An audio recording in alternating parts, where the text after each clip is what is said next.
Bonjour les amis, aujourd'hui mercredi 7 février, les courses ont lieu notamment à Cagnes-sur-Mer. Cagnes-sur-Mer où se tiendra notamment un quintet, ça sera dans la troisième épreuve. Il y aura 9 courses au programme, parmi les 9 courses, 8 se disputent sur le gazon, seule la première se dispute sur la PSF. Le gazon qui devrait être encore très souple, il y avait 3,9 pour la réunion de lundi, une piste qui était un petit peu hachée et la position de la liste est la même que l'autre jour. C'était à 4 mètres, ça a eu son importance, notamment dans le quintet. Un quintet donc qui s'adresse à des 4 ans sur la distance de 1500 mètres. Ils sont 16 au départ de cette course, 16 donc 4 ans, avec dans cette épreuve, j'aime bien le 7 Village Anglais qui a hérité d'un bon numéro dans les stalles de départ, un Village Anglais qui a bien connu sa partie à l'occasion de sa rentrée, c'était sur les 1600 mètres de la PSF, une épreuve remportée par Ange de la Moisson. Donc il retrouve Ange de la Moisson avec des vraies chances de victoire, sachant que Village Anglais est meilleur à mon sens sur le gazon. Donc pour moi c'est une vraie base de jeu, le 7 Village Anglais. Derrière, j'ai retenu le 13 Michelangelo qui a été réclamé dernièrement le 29 décembre à Deauville sur les 1300 mètres de la PSF. Ce jour-là, il s'imposait sûrement. Il a été réclamé assez cher en vue de ce quintet. C'est l'entraînement donc désormais de Patrice Cottier. Attention à Michelangelo, il a certes une place à la corde qui est le numéro 11, c'est Maxime Grandin, mais il devrait, pourquoi pas, faire afficher une belle cote. Le 7, le 13, avec également comme base le 15, Monsieur Cassiopée. Alors Monsieur Cassiopée, c'était la grosse note dans le quintet du 17 janvier à Cannes. Ce jour-là, il avait été emmuré vivant. Il avait ensuite très bien terminé. Il est toujours associé à Alexis Pouchin. À mon sens, il est mieux sur les terrains souples. Je le reprends en confiance, même si sa dernière sortie m'a quelque peu laissé sur ma faim, mais je reprends en confiance ce 15, Monsieur Cassiopée. Derrière, en quatrième base, je mettrai le 2, Ange de la Moisson, qui était nanti du 16 dans les stalles de départ en dernier lieu, mais qui a quand même réussi à s'imposer sur les 1600 mètres de la PSF. Ange de la Moisson qui a été évidemment pénalisé de 3,5 kg, mais Ange de la Moisson, même si elle a eu ce jour-là un super parcours, est encore capable de se distinguer. Elle est associée à Stéphane Pasquier. Je sais qu'elle a très bien travaillé en vue de cette épreuve. Ce sont mes 4 bases, le 7, le 13, le 15 et le 2. Derrière, sur un deuxième rideau, je mettrai le 10 No Limit Dream, qui a très bien terminé dans le quintet référence sur la PSF. N'oublions pas quand même qu'il avait aussi très bien fait sur le gazon. Il avait remporté un handicap le 15 octobre à Paris-Longchamp. Il a aussi terminé 3e à Saint-Cloud le 10 novembre en terrain lourd de short final. Bon, bref, c'est un cheval, même s'il n'a pas de marge de manœuvre, qui termine très bien ses courses. C'était le cas en dernier lieu. Et No Limit Dream, cette fois-ci associé à Yoritz Mendizabal avec le 10 dans les stalles de départ, le 4 dans les stalles de départ, c'est le numéro 10, peut évidemment jouer un premier rôle. Ensuite, là, ce Big Log, on m'a dit qu'il avait été quelque peu arrêté depuis sa dernière course, mais Big Log est un vrai cheval de course, un bon cheval. Il est certes toujours en pénalisation, 40,5 de valeur, il n'a pas non plus de marge de manœuvre, mais après une belle course d'attente, il peut terminer vite. Je rajouterai le 5 Side Dream, l'entraînement de Christophe Ferland, la monte du jockey maison Maxime Guyon. Évidemment, c'est une vertémère. À noter qu'elle vient de triompher sur l'hippodrome de Cagnes-sur-Mer. C'était ce jour-là sur 1300 mètres. Elle a déjà réussi sur 1500 mètres. Elle a bien fait le gazon dernièrement, pénalisée de 2,5 kg. Elle est encore compétitive pour une place. Donc, je récapitule, le 7, le 13, le 15 et le 2 en base. Derrière, le 10, l'As et le 5. Derrière, si vous voulez rajouter d'autres concurrents, je dirais pêle-mêle comme ça, le 12 El Maestro, qui ne semble pas avoir de marge de manœuvre au poids. Il vient de terminer 7e. C'est un fils de recorder qui a déjà bien fait sur le gazon. On s'en méfiera pour une place et l'entraînement toujours redoutable de Philippe Decou. Le 8 ensuite, French Defense, qui vient de triompher sur 1500 mètres. c'est l'entraînement de Yann Bonnefoy, mais il faut dire que la valeur affichée ce jour-là n'était pas très bonne. Il a battu un lot qui était quand même assez moyen. Et enfin, le 14, One Color, l'entraînement de Christophe Escuder, là dans les stalles de départ avec Marie Velon. C'est une fille de Galloway qui doit pouvoir bien faire, même si One Color est quelque peu rallongé.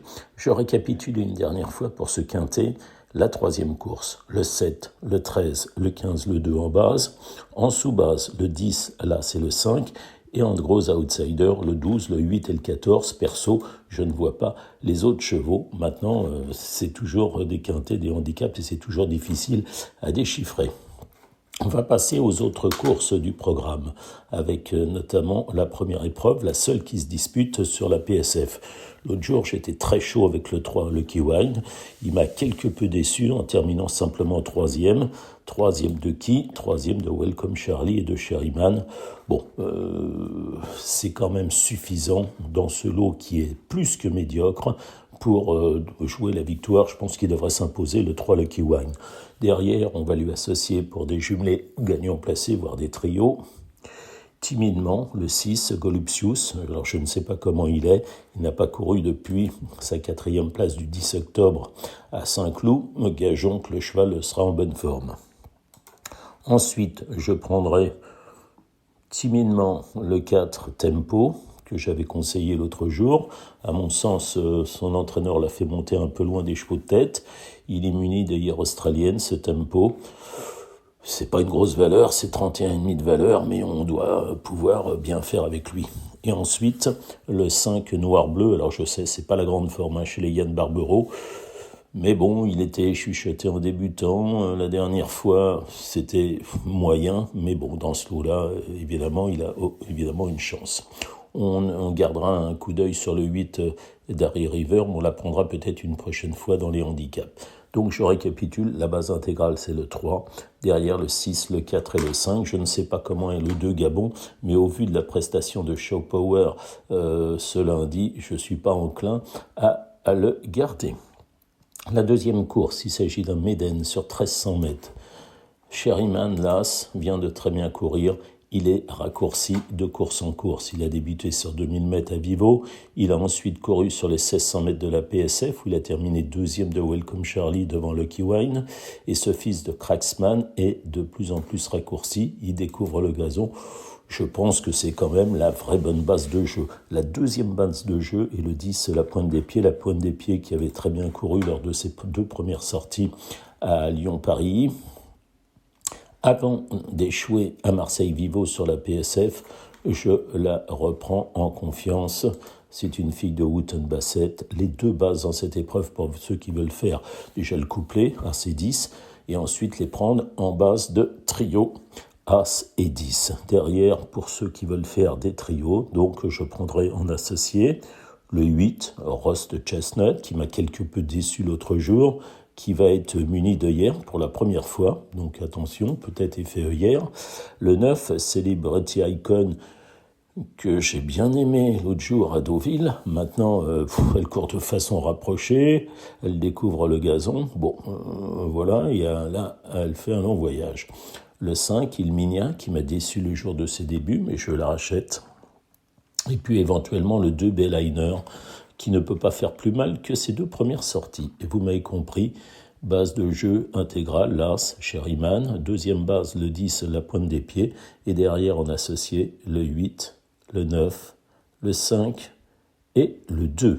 Pour la 4e épreuve du programme, il s'agit d'un réclamé, 1500 mètres de la course en gazon. J'ai bien nommé l'autre jour là ce Vodnikov qui a terminé 3e d'Arigato et de Manoir, c'était sur la PSF. Il a déjà bien fait sur le gazon puisqu'il avait gagné en terrain lourd à Saint-Cloud le 10 novembre. Je le reprends en confiance pour des jumelés. Derrière, je rajouterai le 5 Weekenda. Elle a du métier. Dans ce lot-là, c'est suffisant pour prendre un lot. Je rajouterai également le 2 Libre Senois, qui a couru 4 fois, qui vient de montrer des progrès à Lyon-la-Soie en terminant 5e de Cap Canon et de Agler qui a triomphé depuis. C'était pas si mal, ça doit suffire d'en se réclamer. Et enfin, le point d'interrogation demeure le 11 Dramatic Entrance qui a couru à Deauville, un Médène. C'est une fille d'Advertise et qui avait auparavant couru en Irlande avec des résultats tout à fait corrects et notamment une 2e place dans un handicap à Navan, c'était sur le gazon, donc pourquoi pas pour une surprise, ce 11 Dramatic Entrance, je récapitule, base à mon avis là Sevennikov, derrière je lui ai adjoint en associé le 5 Weekenda, le 2 Libre Saunois et le 11 Dramatic Entrance. On passe ensuite à la 5e épreuve du programme. Un handicap qui me semble relativement ouvert. Double Effect, je vous l'avais conseillé l'autre jour en base de jeu, le 7, elle terminait simplement 2e. Son entraîneur n'a pas dû être satisfait de cette 2e place puisqu'il lui adjoint, il a muni plutôt d'ailleurs australienne. Je la reprends en confiance, elle a un bon numéro dans les stalles de départ, le 7 Double Effect. Derrière, pour ceux qui veulent faire des jumelés, je rajouterai comme ça le 3, c'est Gérard, qui vient du sud-ouest avec des références sur le gazon.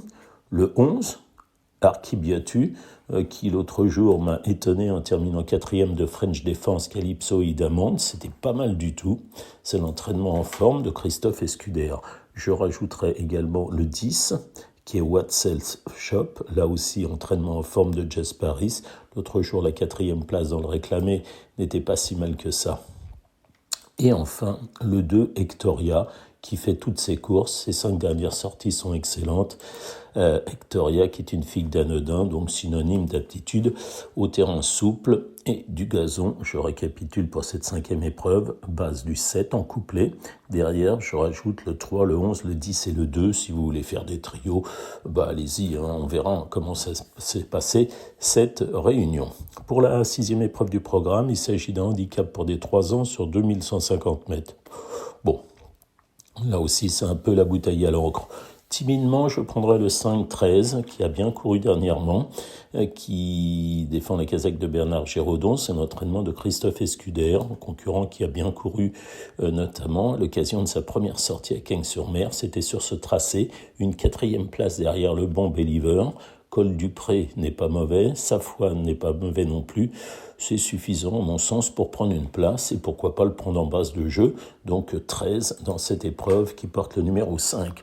Derrière, je rajouterai pour des jumelés, pour des trios, le 4 Go Away et le 3 Bad Boy, 2 pensionnaires de Fabrice Vermeulen qui semblent incontournables et qui sont surtout inséparables. Les 2 viennent de bien courir à plusieurs reprises, mais c'était sur la PSF. Il faut voir si le gazon ne leur pose pas de problème. C'est un peu un point d'interrogation quand même. Et puis je rajouterai également derrière donc ce 4 et ce 3, le 11, Rattle Cobod, l'entraînement de Jess Paris. Alors c'est vrai que les 2 valeurs qu'il a fait dans les réclamés sont excellentes et suffisantes à mon avis pour briller un accessite dans ce handicap. Et en dernier, je mettrai le 6 décidément qui vient de changer d'entourage, qui défend désormais l'entraînement de Mathieu Pitard. Décidément, est un ex-côtier qui vient de triompher facilement en réclamé. Vous m'avez compris, base du 5 dans cette épreuve.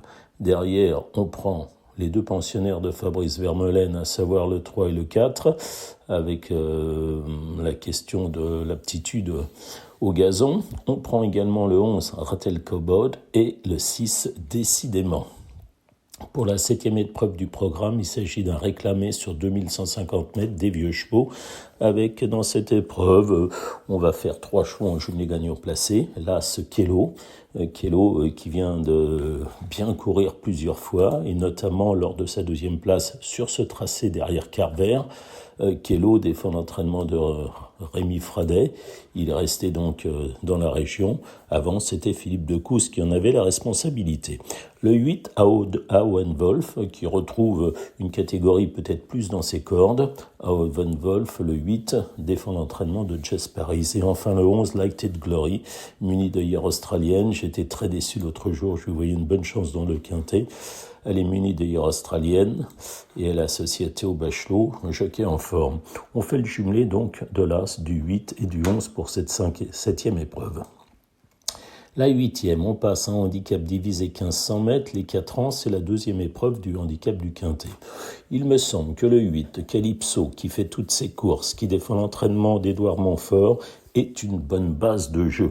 Derrière, on va lui rajouter, pour des jumelés gagnants placés, le 2, Pom Pom City, qui a fait un truc l'autre jour à Lyon-la-Soie.